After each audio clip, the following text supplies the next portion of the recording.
Hello, Space Watchers. I'm Emma, the editor-in-chief of SpaceWatch.Global, and this is a new episode of Space Cafè Radio, your radio channel dedicated to emerging trends and live conferences in the space sector. Hello, Space Watchers, and welcome back. Today, my guest is Trent Tresch, the founding director of the Center for Human Space Exploration at University of Arizona. Trent, welcome back on Space Cafè Radio. It's fantastic to have you. Yeah, thanks for having me. Excited to see you, especially since our last time in the Maldives. Exactly. It's not the first time that Trent is a guest at Space Cafè Radio, but today we are not in the Maldives. Trent is in Dubai for COP28, so I asked him to just be my guest and tell us what's going on at COP, of course, from a space perspective. So I think, Trent, the first question is like, how come you decide to go to COP28? What does bring you to the Emirates? Yeah, so I am here wearing a few different hats. The University of Arizona, as well as an organization called Solar Space, which is a commercial company that was founded out of a technology developed at the university. We're here to share a few different initiatives, but one of our programs here with Solar Space is actually signing an MOU with the Abu Dhabi Department of Energy, focusing on bringing green energy to the Emirates, and specifically concentrated space solar power and concentrated solar power here on Earth. Obviously, COP is an extremely well-covered conference, is well bigger than the space industry. But the question is, of course, what is our perspective? What is space bringing at COP28? Are we letting know our presence? Are we actually driving the discourse? Are we part of this bigger challenge? Yeah, great question. As far as space representation here, there are a handful of different booths. So I believe we, of course, have the UAE Space Agency. JAXA was here with some representation, with some NASA representatives. We also had a few commercial organizations producing small sats and constellations.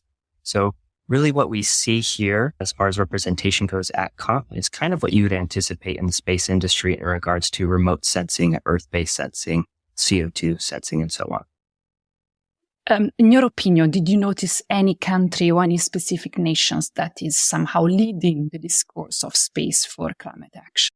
I was really excited to speak with JAXA and some representation from NASA as well on the OCO program, which is a current satellite that's observing carbon dioxide from space. And our capabilities that are currently out there are definitely impressive, and the people that are working on these research projects and research questions around climate are definitely passionate. Now, those projects are only gonna last for so long. They're only gonna be funded for so long and operating for so long. So I was curious to start to think about, okay, where does the commercial industry start to take a step to maybe filling some of these gaps in regards to Earth sensing? The UK Space Agency as well is launching a few other satellites and probes that are doing different things in regards to climate science. Specifically, they were seemingly looking at methane and carbon dioxide. So we have those capabilities that are here. And of course, that is what we want to see at COP, is sharing with people what our current national and international capabilities are that are funded through government organizations, and then how commercial companies are trying to step up and provide solutions as well. You obviously are aware about the fact that somehow there is a bit of criticism behind the fact that United Arab Emirates, they are hosting COP, and they also one of the world's biggest producers of oil, of fossil fuels. And I think the New York Times highlighted the fact that the president of COP28, the Sultan Al Jaber, is also the head of ADNOC, who is the state-owned oil company. Do you perceive this kind of contradiction? Did you notice this? Are there any criticism? How do you feel about that? Well, it's not an easy question. I think that it's easy to have criticisms. I definitely believe that where we are currently, we're still reliant on the oil and gas industry, and the green economy it is not to a place of robustness to provide, let's say, the infrastructure to fully transition. And I'm not saying that it's not possible to move in that direction. I think that it's necessary to do, but again, we need to come to grips with the fact that we still require oil to be a productive society and maintain robust economies. So I see that there are a lot of exciting companies, a lot of exciting processes, energy alternatives that are emerging, but to cut off oil completely, I don't believe would be the smartest move. Look at actually, I want to expand into the space industry too, if you don't mind. Looking at the space industry, RP1 as a rocket propellant, something that's been used. We see transitions over to methane oxygen mixtures. People talk about hydrogen oxygen mixtures as well. There are benefits and drawbacks to each one of those types of propellants. Some other countries, for example, or even for smaller rockets, are still using hypergolic propellants like nitrogen tetroxide and hydrazine, which are immensely toxic. We do see opportunities to become greener as far as propellants go. I know there are commercial companies also working on biofuels as propellants, but I also don't see anybody talking about, let's say, space elevators, for example, and the viability of those types of technologies. Do we see the future of space transitioning away from rockets from Earth into things like space elevators? And maybe we do rocket propellant production in space. Some people, I always think it's worth being skeptical when having these types of conversations, because it allows us space to continue to explore. And when people do have ideas and we're being creative about solutions, they might not be the right solutions at first glance, but at least we're able to sit down and think outside the box and how to solve, our perceived problems. So what you're saying is basically the space industry somehow is pointing the fingers at other industries, telling them you should stop using oil. But then when it doesn't reflect on itself and thinking how we can actually stop you is using fuel in a sort of way. Right. And I'll also say something that I was really surprised actually not to see here in the space industry is anybody discussing impacts in regards to propellants for rockets, as it is one of our kind of largest impacts on the climate. And I've heard people argue in the past that really our emissions compared to the commercial aviation industry are as small as, let's say, 1%. So it might not even seem like it's much of an impact. But I do believe that our ability to go above the troposphere, into the stratosphere, mesosphere, and leave black carbon, soot, and so on is something that I would have liked to see more represented here. I think that the questions that organizations were getting in space were more along the lines of how do we measure CO2 in the atmosphere? So fairly, I think, elementary questions that the larger population is interested in knowing, especially those who aren't in space. But I think that it would be beneficial in the future. What I would like to see is our community talking about the impacts of space on climate in regards to our emissions, at least to be able to just share that information and give a contrast to the space industry. Yes, this is a very interesting point, Trent.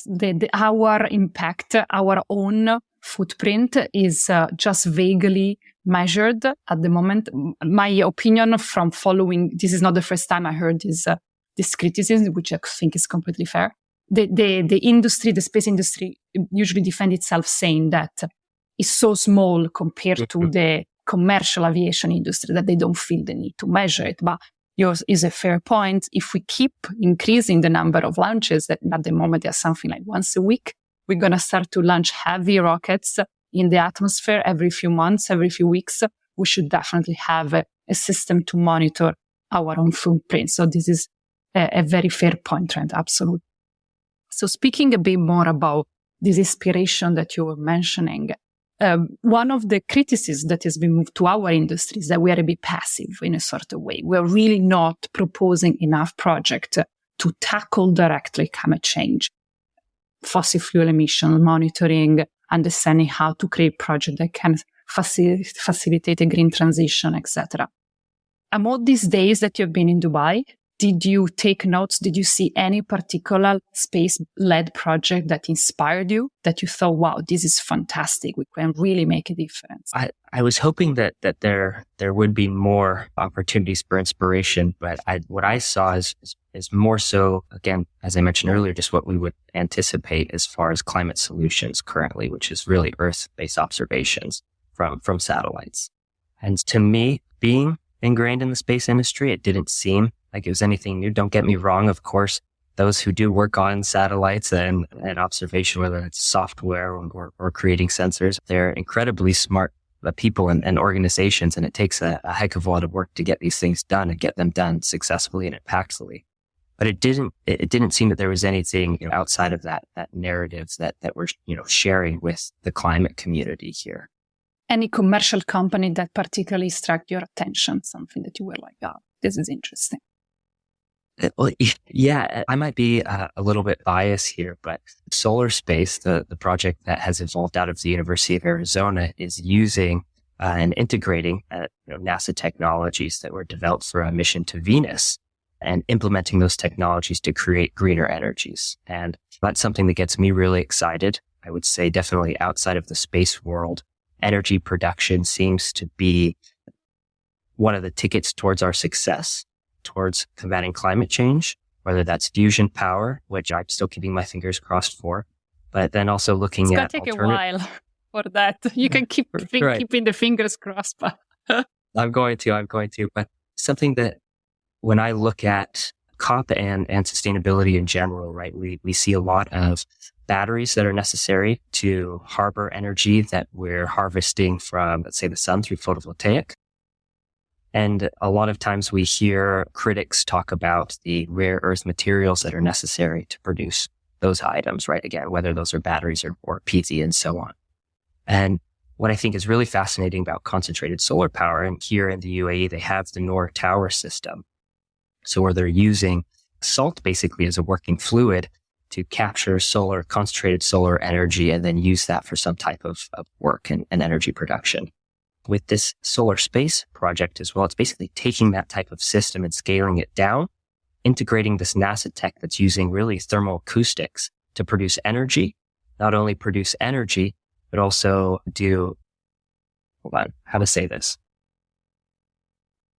So not only is Solar Space producing electrical energy, but then they're also able to do cryogenic cooling using the Peltier effect. And with that cooling, able to freeze water, sublimate it, produce fresh water, and leave all the minerals and salts behind.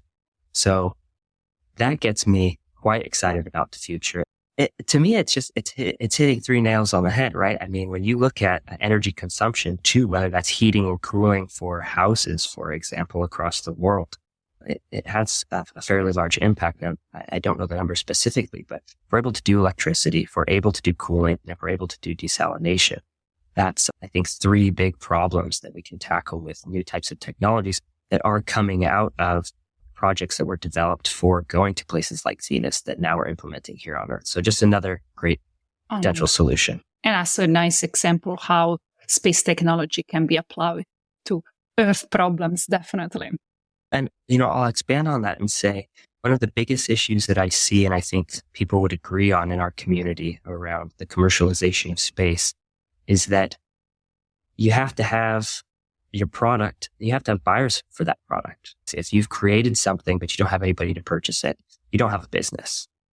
And so when we're building things for space without Earth applications, I see organizations having trouble like obtaining funding, for example. And so another great company who's not here, who I think should definitely be at COP, is like Helios, for example, being able to produce oxygen out of regolith. And they have a great Earth-based business model from my perspective, to where they're working with the mining industry because they're able to provide a service that makes the mining industry greener. And then that technology is also going to be used for space. So I would like to see more organizations not touting their space capabilities necessarily, because we see that across the board with Earth-based observation. But we need companies that are going to have an impact here on Earth that then can be scaled here on our planet and be used off planet. I think that's going to be really important in our transition to not only a greener economy, but then also the future explorations of and humans in space. Very interesting, Trent, absolutely. So if I'm understanding correctly, COP is good, is inspiring. You saw a lot of classic space application, which is Earth observation and satellite images for monitoring. You would have hoped for something a bit more dynamic, like companies that are born potentially as space application, but they can actually have a business model here on Earth for some more practical application. Am I understanding correctly? Yeah, I would definitely say so. And I think the more of those types of companies that have Earth-based economic models that extend past just government buyers, those models I think are going to help people understand and develop new ideas to lead the way into the future. So give space at COP28 a mark from 0 to 10, where 10 is like stunning. We are leading the way. We're really into it. And 0 is I could have stayed at home and watched television from Arizona. On your scale, I would say that as far as a 10 would go, maybe I'll use the IAC as 10 as far as space intensity goes. And here it's probably about a 2, maybe a 3. Okay. So quite like we could have done more, or we're maybe not the center of the debate. Let's put it this way. Yeah. And I think through conversations like this and definitely getting more space people to come to the climate conference as a way how we could have more impact into the future. And so I definitely see myself coming back, bringing ideas, bringing companies, bringing connections. Do you think that maybe we should also invite more climate people to our conferences so they can see how we can actually be helpful? Maybe bring in the end users so they can actually help us to bring us out? Oh, definitely. But I think that bringing users into space as far as those who might need our climate data is going to be beneficial. I think we do see that now happening.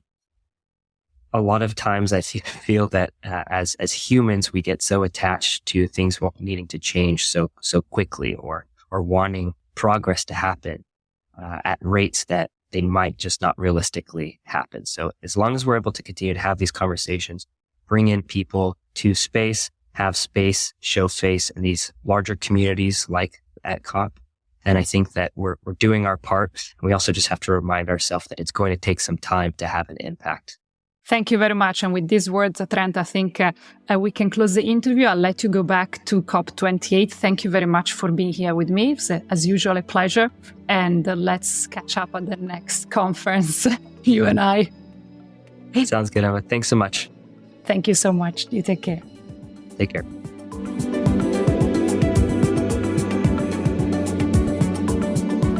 If you want to keep the pulse of the space industry, please visit our website at www.SpaceWatch.Global. Subscribe to our newsletters, and of course, don't forget to become a space watcher. I'm Emma Gatti, Editor-in-Chief of SpaceWatch Global, your independent perspective on space. See you next time. Ciao.